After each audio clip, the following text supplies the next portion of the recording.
दोस्तों नमस्कार, मैं के पनगोत्रा एक बार फिर आपसे मुखातिब।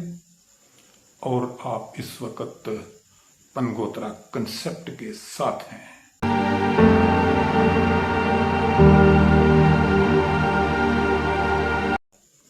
लोकसभा में ऑपरेशन सिंदूर पर चर्चा से आवाम को काफी ज्यादा सुनने, सीखने और समझने का अवसर मिला।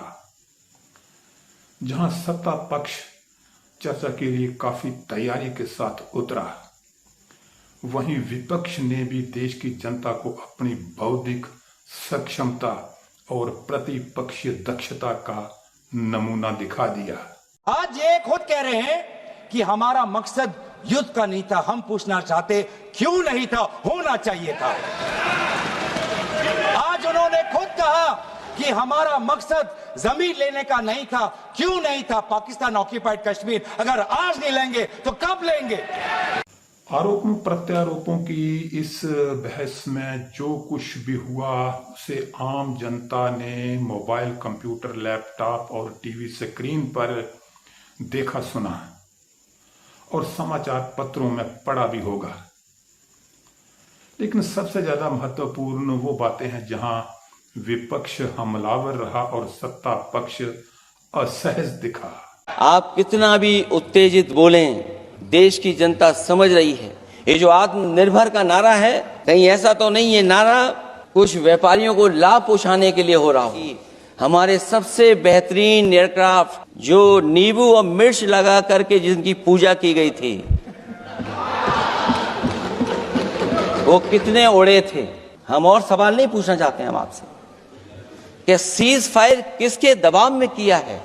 जब सरकार झूठी और कायर हो तो वे बहादुर से बहादुर सेना के साहस और पराक्रम को भी कमजोर कर देती है। किसी भी बहस का आकर्षण सवालों जवाबों से ही होता है। Sir, let us now move to operation Sindoor. Yesterday I watched Rajnath Singh ji का भाषण मैं सुन रहा था, and I listen quite carefully when people speak. And Rajnath Singh ji said that Operation Sindoor began at 1:05 in the morning. और उसके बाद उन्होंने कहा, he said Operation Sindoor lasted 22 minutes. And then he said the most shocking thing. He said at 1:35 we called Pakistan. We called Pakistan at 1:35 and we told them that we have hit non-military targets and we do not want escalation. These are the words of the Defense Minister of India. Now maybe he does not understand what he revealed.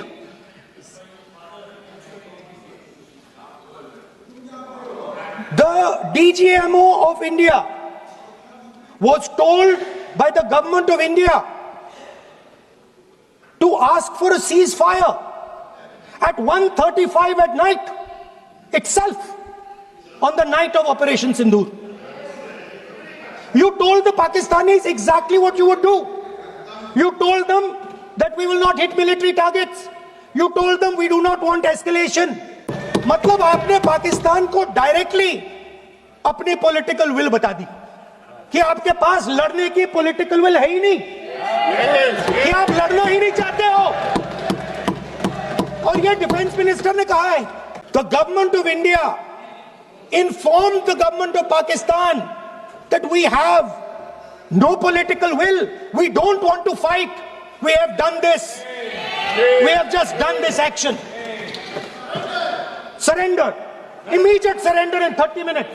कोई दो राय नहीं कि सत्ता पक्ष ने विपक्ष के हर आरोप का सशक्त तरीके से जवाब दिया। मोदी जी ने ऑपरेशन सिंदूर कर आतंकवादियों को जिन्होंने आतंकवादियों को भेजा था, उनके आकाओं को जमीन में मिलाने का काम किया था। मगर विपक्षी दल के नेताओं ने कुछ मौकों पर सरकार को असहज भी कर दिया। पहली बार नेता प्रतिपक्ष राहुल गांधी ने लोकसभा में अपनी प्रतिभा का ऐसा लोहा मनवाया जिसकी शायद ही सत्ता में बैठे किसी राजनेता को उम्मीद थी। पहली बार सत्ता पक्ष तब असहज दिखा जब राहुल गांधी ने रक्षा मंत्री पर निशाना साधते हुए कहा कि सोमवार को वे कह रहे थे कि ऑपरेशन सिंदूर तड़के 1:05 बजे पर शुरू हुआ और 22 मिनट में समाप्त हो गया। यह अचंभित करने वाला है कि 1:35 बजे हमने पाकिस्तान को फोन करके बता दिया कि हमने उनके गैर सैन्य ठिकानों को ध्वस्त कर दिया है और हम इस संघर्ष को आगे नहीं बढ़ाना चाहते। सत्ता पक्ष तब असहज दिखा जब राहुल गांधी द्वारा राजनीतिक इच्छा शक्ति और सेना को फ्रीडम ऑफ एक्शन की बात कही गई। राहुल ने कहा कि सरकार को ये नहीं पता कि प्रतिरोध और राजनीतिक इच्छा शक्ति का क्या अर्थ होता है। इस संदर्भ में उन्होंने पाकिस्तान के 2 टुकड़े करने का तत्कालीन प्रधानमंत्री इंदिरा गांधी का उदाहरण दिया। सत्ता पक्ष तब भी असहज था जब राहुल गांधी ने आरोप लगाया कि प्रधानमंत्री नरेंद्र मोदी ने पहलगाम हमले के बाद अपनी छवि बचाने के लिए सेना का इस्तेमाल किया। राहुल ने पीएम मोदी को चुनौती दी कि वह अमेरिकी राष्ट्रपति के भारत पाकिस्तान में संघर्ष विराम कराने के बार बार किए उनके दावों का खंडन करे। उन्होंने कहा कि यदि मोदी जी ने इंदिरा गांधी की 50% भी हिम्मत होती तो वह संसद में स्पष्ट रूप से कहते कि डोनाल्ड ट्रंप झूठ बोल रहे हैं। हालांकि सत्ता की तरफ से सबसे अहम संबोधन गृह मंत्री अमित शाह जी का था। उन्होंने पहलगाम हमले के बाद की कार्रवाई की विस्तार से जानकारी दी जो गहराई से सुनने और समझने लायक है। गृह मंत्री वर्तमान की जानकारी देते हुए अतीत में चले गए और नेहरू काल को जिम्मेदार ठहराने से नहीं चूके। पूरा सदन ध्यान से सुने और 30,000 वर्ग मीटर अक्साई चीन का हिस्सा चीन को दे दिया गया। आज चीन सुरक्षा परिषद में है और भारत बाहर है। मोदी जी प्रयास करें अंदर ले जाने का। इसका कारण जवाहरलाल नेहरू का ये स्टैंड है। जवाहरलाल नेहरू, सोनिया गांधी, राहुल गांधी, 3 पीढ़ी तक के चीन का प्रेम उतरता जा रहा है। ये सारी आतंकवाद की जड़ पाकिस्तान है और पाकिस्तान कांग्रेस पार्टी की भूल है। पार्टीशन स्वीकार न करते पाकिस्तान कभी न होता। इन्होंने पार्टीशन को स्वीकार कर देश को तोड़ा है। इस बहस में एक अवसर ऐसा भी आया जब भारत के धर्मनिरपेक्ष चरित्र का महिमा गान होने लगा। प्रियंका गांधी ने पहलगाम हमले में मारे गए पर्यटकों को जब हिंदू कहने के बजाय भारतीय कहा तो सरकार के सांसद कहने लगे हिंदू थे। प्रियंका गांधी ने फिर से कहा भारतीय थे। इसके बाद प्रियंका ने उन 25 लोगों के नाम पढ़ने शुरू किए। सरकार के सांसद हिंदू कहते गए और विपक्ष के सांसद भारतीय कहते गए। नेहरू ने क्या किया, इंदिरा गांधी ने क्या किया, यहां तक कि मेरी मां के आंसुओं तक चले गए, लेकिन इस सवाल का जवाब नहीं दिया कि ये सीज फायर हुआ क्यों, ये जंग रुका क्यों। मैं एक बार उन 25 भारतीयों के नाम इस सदन में पढ़ना चाहती हूं ताकि यहां बैठे हर सदस्य को यह एहसास हो कि वे भी हमारी तरह इंसान थे, किसी राजनीतिक बिसात के मोहरे नहीं थे। वे भी इस देश के बेटे थे, वे भी इस देश के शहीद हैं। उनके परिजनों के प्रति हम सब की जवाबदेही बनती है। उन्हें सच्चाई जानने का हक है। समीर गुहा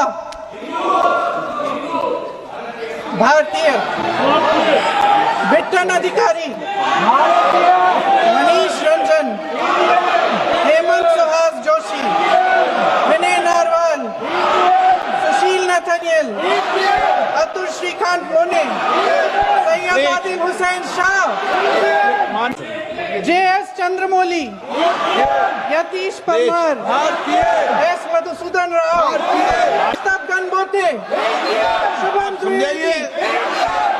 यहाँ एक बड़ा सवाल उठता है कि हमारे देश की पहचान किसी धर्म से है या भारतीय होने से है। हम पहले भारतीय हैं, उसके बाद में हम भारतवासियों का एक व्यक्तिगत धर्म और जीवन शैली है। अगर पहलगाम हमले के धार्मिक पहलू की बात करें तो पाकिस्तान से आए आतंकवादी भारत का सांप्रदायिक सौहार्द बिगाड़ना चाहते थे, मगर भारत के मौजूदा नेतृत्व के साथ साथ जनता ने यह साबित कर दिया कि अनेकता में एकता भारत की सामाजिक और सांस्कृतिक पहचान है। हर इंसान पहले हिंदुस्तानी है, फिर बाद में मुसलमान या हिंदू। इस देश की आजादी के लिए जितना खून हिंदुओं ने बहाया है, उतना ही खून मुसलमानों ने बहाया है। अरे बंद कर ये हिंदू और मुसलमान के नाम पर देश को बांटने का खेल, क्योंकि जिस दिन इस जनता को ये खेल समझ में आ गया ना, उस दिन तुम्हें अपना सर छुपाने के लिए ये जमीन भी कम पड़ेगी। तो दोस्तों, अगर आपको मेरी बात अच्छी लगी तो पंगोत्रा कंसेप्ट को सब्सक्राइब जरूर करें और कमेंट करें। तो आज के लिए इतना ही, अगली बार किसी और मुद्दे के साथ। नमस्कार, जय हिंद।